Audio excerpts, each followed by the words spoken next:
Dear students, welcome to online classes. This is Lakshman Shirol. In last class, we have studied Smith-Helmholtz equation and Lagrange law. So in this class, we are going to study the very important concept, that is Abbe's sign condition. So what it gives, this Abbe's sign condition is mu1 h1 sin theta 1 is equals to mu2 h2 sin theta 2. So what it explains, this term is about the object space quantity, and this term is nothing but the image space quantity. Object space quantity and image space quantity. So this condition, Abbe's sign condition, is explains the relation between these two quantities. So here this Abbe's sign condition is help to all the refracting surfaces. And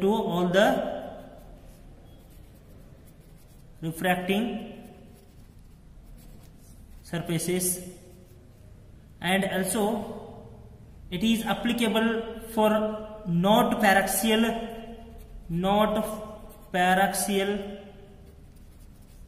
rays. So what is the paraxial rays? Which ray is nearer to the principal axis? It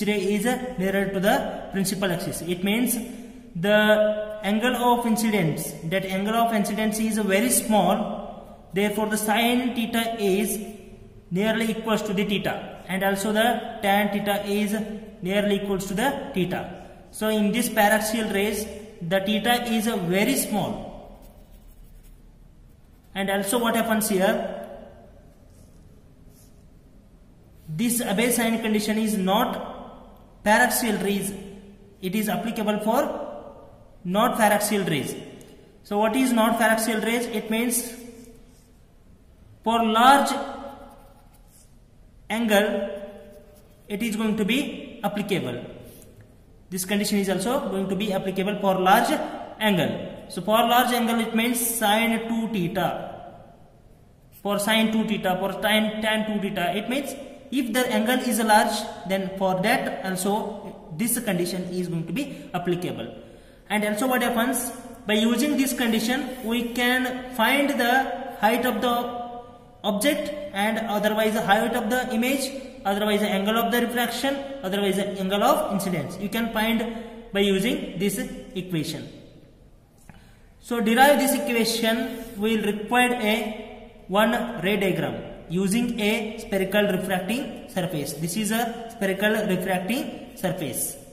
And now we'll draw one principal axis, and I will take here one object on the principal axis. So now here there are number of the possible number of the rays are moving from that object, and it is going to be incident on the spherical refracting surface, and this ray is bent towards the normal. And fall on that principal axis. So and another one ray is moving from the top of that object, passing through the center of the curvature without bending, and then next it is fall on the dead, coincided with those 2 points, and next we will get the image here, whatever the object we have placed. And now when this ray is moving in a medium 1, in that time it is creates an angle theta 1. And when this refracted ray is moving in the medium 2, and then when it is fall on the dead principal axis, and it creates an theta 2, angle theta 2. So we'll draw one perpendicular line to this incident ray and join to the dead center of the, here it is going to be center of the curvature, and then this is the I incident angle, and this is the refracted angle. Therefore this is A, B is the object, and then A dash, B dash is the image. And also this is the P I will take, that is a pole, and for the incident point and refracted point I will take, this is a D, for the purpose of deriving the equation. So now here the object distance is from P to A, that is U, and then image distance from A dash to P, it is a phi. And now the distance from the C to P, it is the radius of the curvature.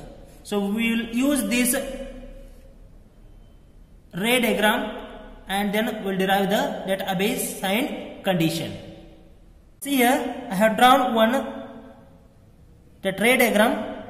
Whatever I have drawn on rough sheet, it is very clear to understand the ray diagram. So the explanation of this ray diagram I have given already, and now here the Abbe's sign condition may be applied even when the rays are not paraxial. So I have explained already, for the small angle as well as for the large angle it is going to be applicable, and is applicable to any system of the refracting surfaces. This condition is applied for any refracting surface. So now what to do here to derive this equation? I will take one triangle.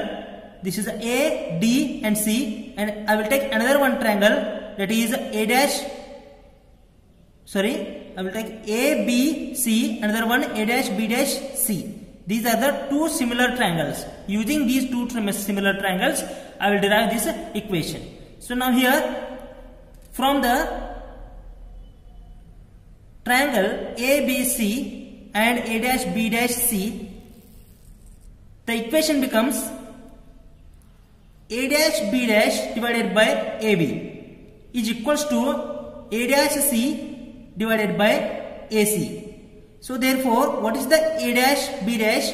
That is the height of the image, and what is the AB? That is the height of the object.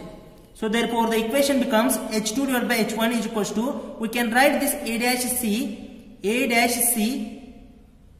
we can write A dash P minus PC, A dash P minus PC divided by this AC is becomes AP plus PC. So therefore the equation A dash P is nothing but the image distance, and PC is nothing but the radius of the curvature, divided by AP is object distance plus radius of the curvature. So this is equation 1. Now we will apply the sign law. We will apply the sign law here. For the triangle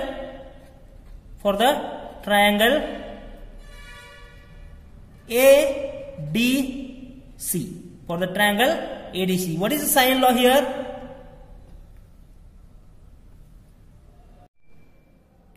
Let us now take here two triangles. One is a ADC, another one is a DCA dash. So for these triangles, we'll apply the sign law. So we know that sign law. Here I will take here. This is a one triangle. It has three angles. Therefore, I will give here alpha, beta, and gamma. So for this triangle, for this angle, this is the opposite side of the triangle, and the next for this one, this is opposite, and for this angle, this is the opposite side. So therefore, if you applied the formula, that sin alpha divided by A is equals to sin beta divided by B is equals to sin gamma divided by C. We will apply this condition to this ray diagram or these two triangles. So then what happened here? Triangle ADC, by applying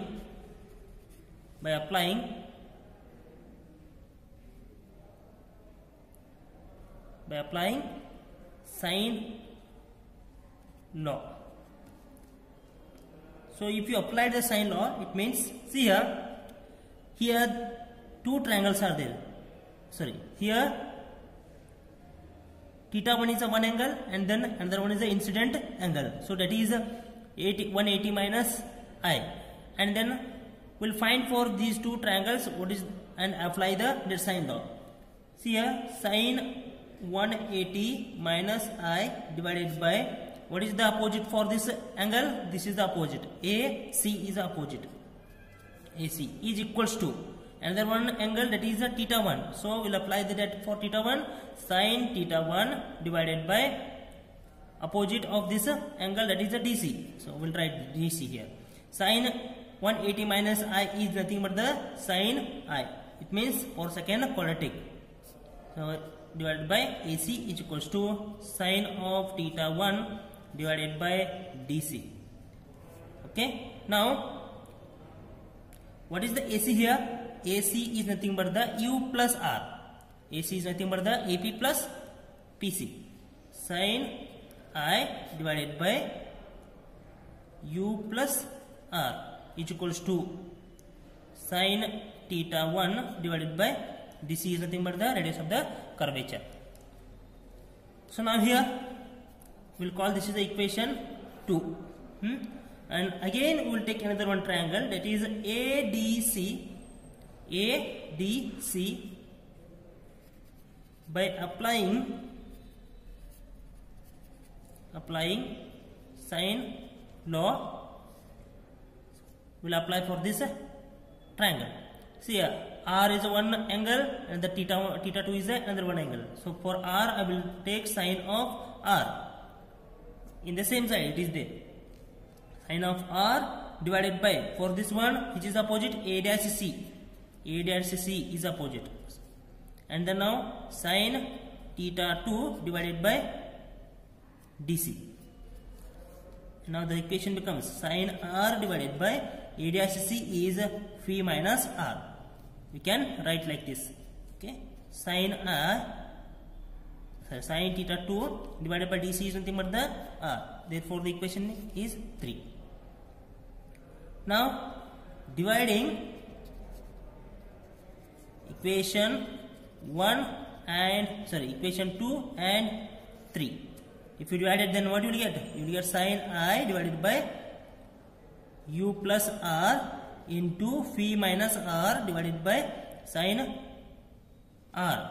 Sine R is equals to sine theta 1 divided by R into R divided by sine theta 2.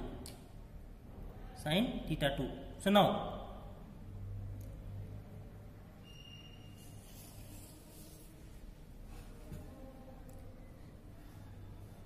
this becomes sine I, will rearrange sine I by sine R, sine I by sine R into phi upon R divided by U plus R is equals to sine theta 1 divided by sine theta 2. Sine theta 1 divided by sine theta 2. This is the equation 4. Now we will apply the Snell's law. What is Snell's law? Sine I by sine R is equals to constant. That constant is mu, the refractive index medium 1 to 2. So therefore this equation becomes mu 2 divided by mu 1. So now here put this value into the equation number 4.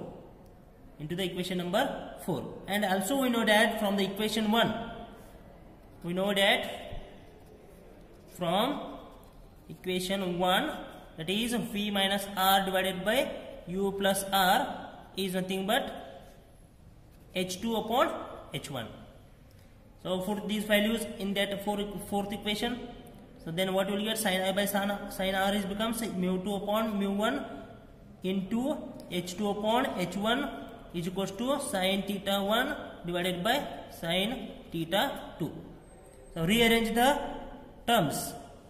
Take all denominators to the left side of the numerator and the right side of the numerator. Mu 2 h2 sin theta 2 is equals to mu 1 h1 sin theta 1. Okay, this relation is known as Abbe's sign relation or a Abbe's sign condition. This is known as Abbe's sign condition. See here, once again I will repeat here. Using the ray diagram, we are using two triangles here. One triangle is the ADC triangle. For that ADC triangle, we are applying the sine law. What is the sine law? Sin I by sin alpha divided by A, sin beta divided by B, sin gamma divided by D. So now here, for this triangle, we have two angles, theta 1 and 180 minus I. Will apply sin 180 minus I upon AC for that opposite side, and equals to for the theta 1 will apply here, and then if you simplify it, then you will get the equation 2, that is sin I by u plus r is equals to sin theta 1 divided by r, and again we will apply that law for the another one triangle, that is A dash DC, and now if you applied, then what you will get? Sin r divided by v minus r is equals to sin theta 2 divided by r. Will give the name for that is 3, equation 3, and dividing equation 2 and 3, you will get that is sin I by u plus r into v minus r upon sin r is equals to sin theta 1 divided by r into sin r divided by sin theta 2. So and now we will rearrange the terms, and then you will get this equation. And again, what we will do here, we are going to apply the Snell's law. Okay, what is the Snell's law? Sin I by sin r equals to mu 2 divided by mu 1, and from the equation 1 we know that v minus r divided by u plus r is equals to h2 divided by h1. We will put all these values into that fourth equation, and then you will get that is mu 2 divided by mu 1 into h2 divided by h1 is equals to sin theta 1 divided by sin theta 2. So therefore the equation becomes mu 2 h2 sin theta 2 is equals to mu 1 h1 sin theta 1. This is known as Abbe's sign condition. Thank you.